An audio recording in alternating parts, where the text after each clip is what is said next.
Good morning friend. দেখো আজকে কিছু আমি চাল কুমড়ো আছে না, চাল কুমড়োকে গোল গোল পকেট পকেট করে কেটে নিয়েছি।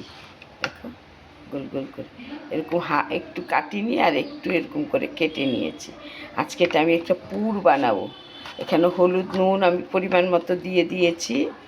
চাল কুমড়োটাকে হলুদ নুন মাখিয়ে দিচ্ছি। আর এদিকে একটা মিক্সির জারের মধ্যে এখানে একটু পোস্ত, কাঁচা লঙ্কা, রসুন আর সর্ষে দিয়ে আমি পেস্ট করে নিয়েছি।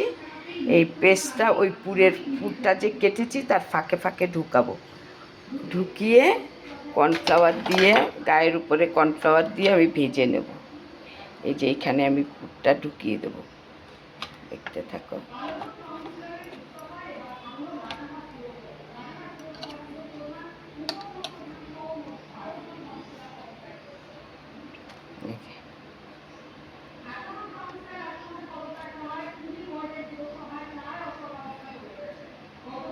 এক হাতে ভিডিও করতে হচ্ছে না, খুবই প্রবলেম হচ্ছে বন্ধুরা।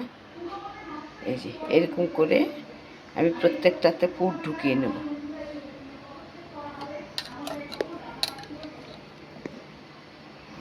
ঢুকিয়ে দিই এইভাবে আমি সবগুলিতে পুর ঢুকিয়ে কর্নফ্লাওয়ার দিয়ে ভেজে নেব।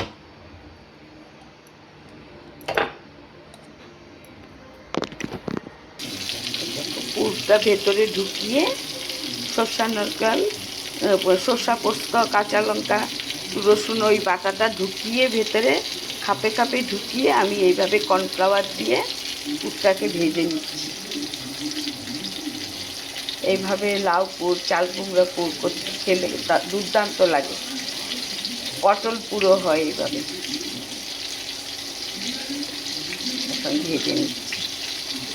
রেসিপিটি ভালো লাগলে লাইক কমেন্ট শেয়ার করবে বন্ধুরা, আমার পাশে থাকবে। আমার শরীর ভালো নেই, তারপরেও আমি কোনো রকমের ভিডিওটা করছি, একা একা করছি।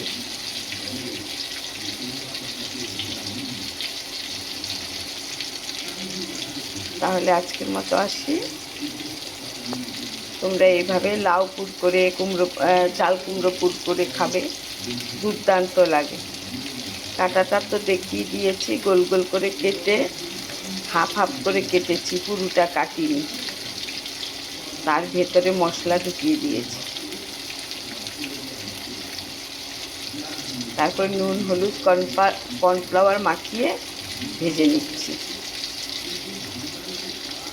তাহলে আজকের মতো আসি, টাটা, বাই বাই।